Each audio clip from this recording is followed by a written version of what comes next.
Okay, it says I'm live.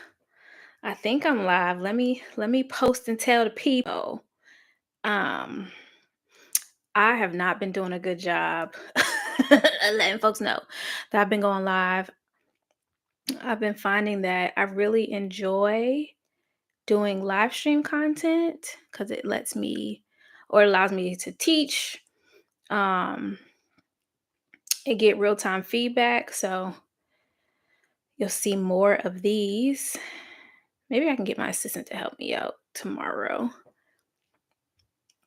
But yeah, so for those of you who are new here, my name is Tremaine. Tonight, I'm going to be talking about how you can figure out if you need a financial advisor or not. Um, so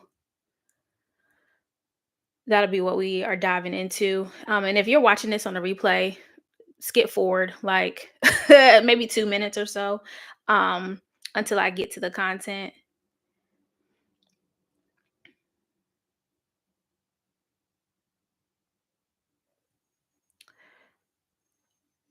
And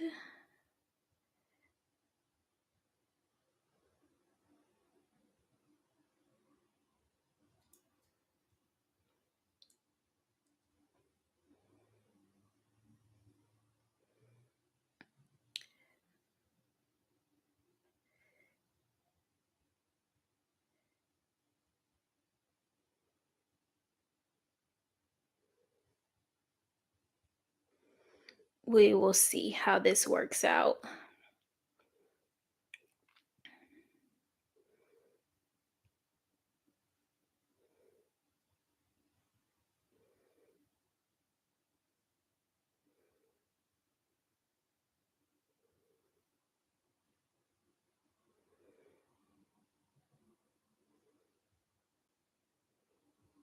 All right. Hopefully that does something, right? Um, okay, so I'm diving as we try to navigate this whole going live thing. But just to catch folks up, so if you're new here, my name is Tremaine Wills. I am a financial advisor. I run a financial services agency called Mind Over Money, where we primarily work with women entrepreneurs who need support with both their personal and business finances and are looking for strategy and not just transactional um deliverables, right? Tonight we're going to be talking about how you can figure out if it's time to work with a financial professional or if you can kind of stay in DIY land, right? And there's nothing wrong with DIY land, right? If you have clear steps that you should be taking, it can be a better outcome for many people and save you some money until it's time to invest in working with a professional. So, a lot of people, may assume hopping from advisor to advisor when really they just need a plan, structure, and some discipline. So, we're going to talk about figuring out when you should DIY, when you should hire, and how you can stop wasting time. Because ultimately, that's what the worst part of all of this is we find ourselves in the same position 5 years, 10 years, 15, 20 years later, and we're like, oh man, I should have done something, right? So, this video ideally is going to help you figure out, you know, if you need an advisor. All right. So, I like to start these segments with, um, I call it my top 10 questions, right? What are some things that people are asking when it comes to figuring out if you need an advisor? So, questions that you should ask. Question number one: do I need to make a certain amount of money before hiring a financial advisor? Now, the answer here is no, right? There's no, oh, you got to have $250,000 in annual income in order to hire someone. But what I will say is having unstable income, or if you are not generating enough income where it's not even covering your basic needs, now's not the time to hire an advisor, right? You probably need either more of a budget coach, somebody to guide you with cutting expenses, generating a little bit more income, or an accountability partner first. because a financial advisor, financial planner, the primary goal is to tell you what to do with discretionary income. So if there is nothing extra, right, there's not much a financial planner, financial advisor is going to be able to advise you on. So the primary thing is that there needs to be enough income to do something with it. So it's not a matter of, do I need to have a certain amount of money? More than it is, that income should be stable. There should be discretionary income so that there is something to plan and something to advise on. Question number 2: what does a financial advisor actually do? So there's different types of financial advisors, and this term is kind of thrown around loosely, but you have investment advisors where their job is to provide investment advice to help you invest your assets and help you understand preparing for retirement and getting a return on invested money, right? Then you might have insurance agents, and they commonly refer to themselves as financial advisors.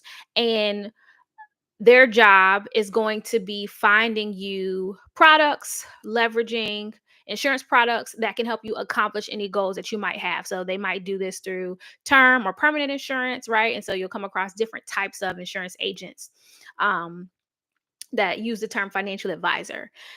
Then you also come across financial planners. So a financial planner is somebody that's looking more at the whole picture, right? They could be fee based, project based, they could do ongoing work. Um, to help you map out what your money should be doing and then providing any additional support to walk you through life changes. Then you have financial coaches, right? A financial coach is primarily going to focus on the fundamentals of helping you organize your finances. So making sure there's a budget in place and a debt payoff plan and um, just helping you increase that gap between how much income you have coming in and how much money is being spent on expenses. So that way there is some money left to do some fun stuff with, right? And then there's lots of different, subsects or crossovers between services that financial advisors can offer. But the best thing that you can do is ask, right? So when you are sitting down with a financial professional, asking, hey, what exactly do you do? Right? So that way, there's not a misunderstanding of the type of financial professional that you're working with. Question number 3: can't I just use Google and YouTube and now ChatGPT, right? To learn everything I need? Yes, you can, right? Like you're on this YouTube channel, and if you wanted to, you could go binge watch all the videos that are on the channel and you would get a lot of good information. But information is not strategy. So the difference between taking in kind of general information is that it gives you broad strokes of what to do, like in general, 50, 30, 20 budget in general. um the types of investments that are available to you, like specifically if we're talking about like ETFs and the types of ETFs you have access to, right? So you can get broad stroke information online for free, but you have to know what to search for, right? And when it's time to have some individual strategy based on your specific circumstances, that's where the difference is between Google and YouTube and working one on one with a financial professional. So it's great to leverage the internet to get the information, to have a good understanding of what is out there, but Google is not going to write a customized plan for you and then make updates with life changes. So that's essentially the difference between, yes, you can go learn, right? But then you have to implement by yourself and then stay abreast of any changes that may happen as a result of laws changing and all that good stuff, right? Question number 4: when should I DIY versus hiring someone? So it's a good idea to DIY or do it yourself if you're at a place where you're still inconsistent with budgeting. So what that could look like is you don't really have your spending under control. You're making some money, but it's kind of hit or miss if money's ever going into any savings and not seeing any progress and income feels stagnant, right? This is probably a place where you need to sit down and identify, okay, is there any discretionary money even left over for me to hire somebody with? If that's the place that you find yourself in, or if you don't have much savings, then you're in a place where you probably should be DIYing, right? Because you're going to have to pay for the expertise of the financial professional that you want to work with. And anyone with any integrity is not going to want to wipe out your savings in order to provide the service. And then there's no money to plan with, right? So if you're at a place where you're not consistent with budgeting, you're not really able to save anything, um, and there's not really any money to pay a professional, you probably should stay DIY. Take some time to get serious about creating your budget. And you can find budget templates all over the internet, right? Debt payoff templates all over the internet. I got videos, free videos you can watch, right? Um, and then build up that saving sum, and then you can go back and identify what financial professional you want to work with, so that way the plan could be meaningful. But if you're at a place where you're making plenty of money but you're just wasting it, or you feel like you're overpaying in taxes, or if you want to be strategic about growing your wealth, then now you're at a place where, okay, it's probably time to hire a professional. Question number 4. What questions should I ask before hiring somebody? So, things you can ask are, what is your specialty? Right? So, do they specialize in taxes, insurance, investments? Like, what areas do they have experience with and are they knowledgeable in? So that way you can make sure there's alignment with what you need and they are the resource to address whatever that need is. Then you want to ask, do you sell products, or do you offer advice, or is it both? Because that's going to help you figure out how they are compensated. Every financial professional makes money, right? Now, how they make that money may lean them to a particular way with their bias on what they may or may not suggest. So it's important to know, hey, if this person is paid through commission, then they might be biased toward putting me in a commission product. So asking that kind of question will be important. Then of course you'll want to ask about, how they charge. Is it commission? Is it flat fee? Um, are there any ongoing fees that I need to be aware of? Is this hourly? All of that is going to help you dictate what are going to be the parameters around how much this is going to cost. Then you can ask for types of results and types of experience they have. So, have you worked with clients like me in this particular situation, right? So, we work a lot with small business owners, primarily service based business owners. So, we understand the ebbs and flows of monthly revenue and how to navigate that with small business owners and helping you shift into a place where you're more stable. Um, and where we don't have as much experience working with people who are running like a retail store, right? So you want to know what experience they have so they can bring that expertise to the table and really be beneficial support to you. And then you also want to ask about process, right? So, what are the steps? Like, what does this look like when we go through this so you can figure out, how you're going to measure success? Because, of course, you hire the financial professional to help you accomplish whatever your goal you want to accomplish. So, if your goal is to get out of debt, ideally, they should be able to tell you what the pathway looks like to help you getting out of debt, right? If your goal is to retire, then ideally, that person should be able to give you the roadmap of how they help people get to a place where they can retire. So asking those questions will help you get clarity around, hey, this is how this thing works. And so you can make a informed decision. Next question is, how do you know if someone is legit? So, how do you know that you're going to get what you're paying for? One of the key things you can look for is licensing. Um, And so for folks who are doing financial planning, there is the Series 65 that is a license that allows you to give investment advice. You have the CFP, which is the Certified Financial Planning Designation. And then depending on the type of service that you're getting, there's all kinds of credentials, right? That will indicate, what additional level of education, experience, oversight this person has, and making sure they're not just some random person that decided, hey, I'm going to do this thing, and they don't know what they're doing, right? So, um, of course, looking for licensing and credentials is a good way. And then making sure there's some transparency in pricing. Um, Not everybody is going to have their prices on the website, but you want to look for something that indicates that it's not just a number that's arbitrary. Maybe they have a document that they'll send over, um, that shows like packages or things like that after you've had your initial consultation. So that way it's very clear, how things are being done. And then if this is somebody that you weren't referred to, maybe you might want to look for some online presence, right? Do they have any content that they share? um and I'm biased because, obviously, right, I share a lot of content online.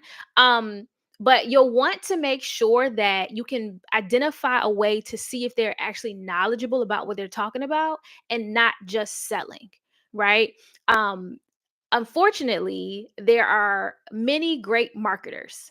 And as the consumer, you have the responsibility of navigating through folks who are just really good marketers and being able to connect and identify who is actually the good service provider for what you need. So, coupling, asking questions about licensing and pricing and all of that with, um, doing some due diligence will help save you the headache of down the line realizing you made a bad hire, right? And if you do make a bad hire, it's not the end of the world, right? A lot of us in business, if you stay in business long enough, you'll make a bad hire. But it just teaches you what to look for next time so you don't make that same mistake. Next question. Is it better to hire someone one time for a project or to have ongoing support? So, my favorite answer is it depends. If you are at a place where you really just need someone to help you get everything together and get it organized, and you are a self-starter, you know how to follow directions, but you just need a roadmap to follow, then a project-based solution or a one-time engagement could be the perfect thing that you need, right? But you might find that after that one-time engagement, maybe a few months go by and you find yourself veering away from the plan, then you might want to consider ongoing support. But another good thing to look at when you're trying to identify what type of advisor, whoever that you want to work with, is what does it look like to have your situation cleaned up, to get to a place where you could take it over if you wanted to. And then if you have the option to do ongoing support, what does that look like? So that way you can make a decision around, um, how you want to make that pivot, right?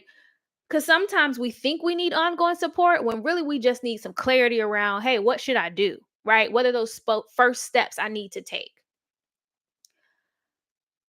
Next question. What is the difference between a coach and a planner? So, a coach is somebody that's going to give you accountability and education. So, we talked about this a little bit with financial coaches, right? And in our firm, we do a little bit of both, where of course, we're going to teach. I used to be a teacher, so I'm going to teach all the time, right? But the focus is on the strategy when you're working with a planner. It's not just the fundamentals. Now you start to dive deeper into how do we get some more of this advanced stuff that is not just readily available on the internet, right? It's buried in pages and pages of code and laws that no regular person is going to dig through.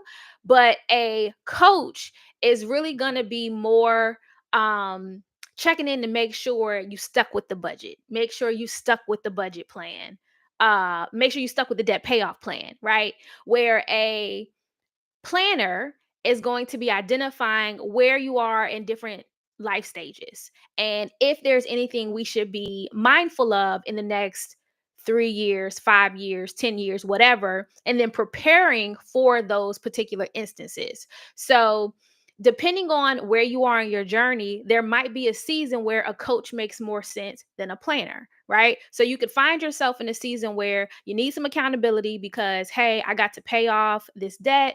I need to stick to this budget. It's not happening by myself, right? But then you could also find yourself in a season where you're making really good income and you know you're blowing it and you realize, hey, I could probably retire sooner if this was actually being strategically allocated so that I shave off a few years before retirement. So the difference between the two is really on where you are as an individual and what you need. There's useful reasons to have either, and sometimes people will even have both, right? If the planner does not offer that coaching support, but you'll want to figure out what is the depth of support and strategy that I need. If you need deeper strategy, you need something that's going to be a bit more comprehensive, then a planner is going to be the route that you might want to take. But if you're like, hey, right now, I just need to stick to the budget, I just need somebody to make sure I pay off the debt, that's going to be a coaching model. Question number 9. And if you're watching this either live or on the replay, drop your questions in the comments. I always come back to check to see if there's anything folks want me to go a little bit deeper dive on and create more content around. So, question 9. What should I have in place before working with a financial planner? So, things you'll want to know, of course, how much money do you make, right? Um you'll want to have a general idea of how much you spend. So you may not know down to the penny what your expenses are, and there may be things that are variable, but in general, you'll want to have some kind of idea that there is money left over every month so that there is an opportunity to do something with it, right? That's where a financial planner is going to excel, where that discretionary income is going to be put to good use to accomplish whatever goals you want to accomplish. So, if the next goal is maybe purchasing an investment property or accelerating your retirement planning or putting more money away for a child to go to school, whatever the case is, right? Having that general idea that, hey, I got an extra 500,000, $3,000 every month. This is what I need planned. And the planner will be take that consideration as they're moving forward with your strategy. Other things you want to have in place, of course, are what are the goals you want to reach. So financial planning is incredibly personal, right? There's no one size fits all strategy. So for some people, they'll be in a season where, hey, I'm trying to leave my job tomorrow. So the plan is going to be focused on how can we create, more cash reserves so that you can take that leap. And for other people, they might be in a season where, I have a child going to school in the next 4 years. I want to get more money into um this education fund, right? So having some ideas around what you want life to look like in the next few years will make it easier for you to have a successful relationship with the financial planner, because the planner is not going to be able to tell you what to do, because the best plans are created based on what you want to accomplish out of your life. All right. And then last question, what does it cost to work with a planner? So the ranges vary, right? You have some planners that are hourly only, you have some that have project-based solutions, some that have annual packages, some that are percentage of your assets under management. And so it, spreads the gamut, right? But for us, we start at $350 an hour for just a 1 hour consultation. And then we do have packages for if you need a project based plan or ongoing support. And so it's all going to be predicated upon what is it that you're trying to accomplish and which solution is going to meet that need. So I think the biggest thing to think about when you're trying to identify if you should be DIYing or working with a financial professional is the result that you're trying to accomplish something that is beyond the scope of your understanding and your technical skills. And if that is the case, investing in a financial professional is going to be the best solution. If the result you're trying to accomplish is something that you can do, for example, creating a budget, creating a debt payoff plan, right? Then it may not make sense to invest hundreds of dollars, thousands of dollars to work with a financial professional yet and try your hand at it first with some serious effort. Okay. So, I have a couple videos that talk about debt payoff strategy. And if you put a comment anywhere under these videos, I'll send you the link to the free templates that we give out. But what we don't want is people waiting and waiting and waiting to get support on something they could have found a solution for, within an hour. So what we want to do is just make sure that we are not letting procrastination stop us from taking any action. Okay. Now, part three. When do you know you should not hire a financial advisor?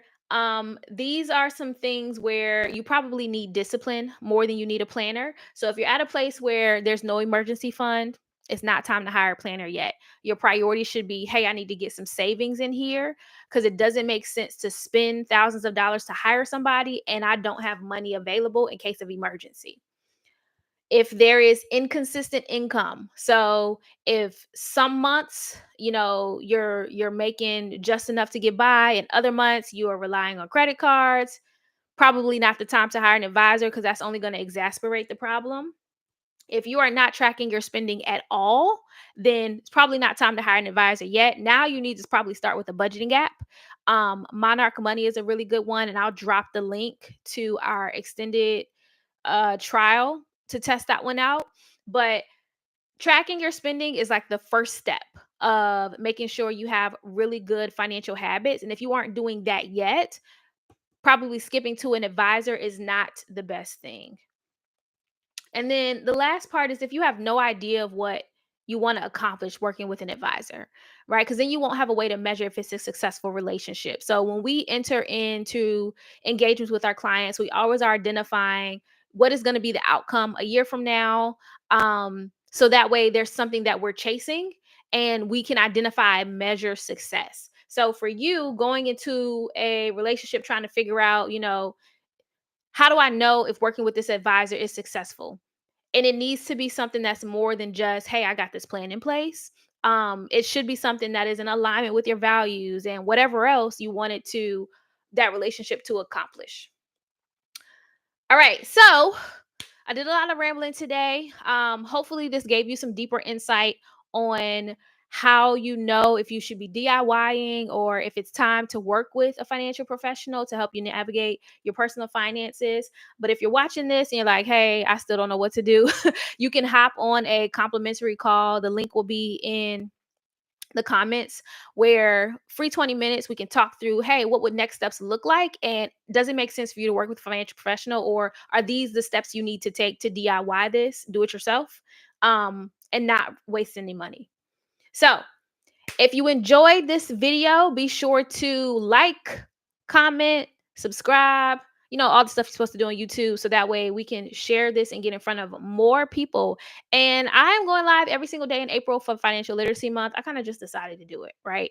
Um, but let me know in the comments if there are any topics that you would like me to address, and I will talk about them. Have a great night.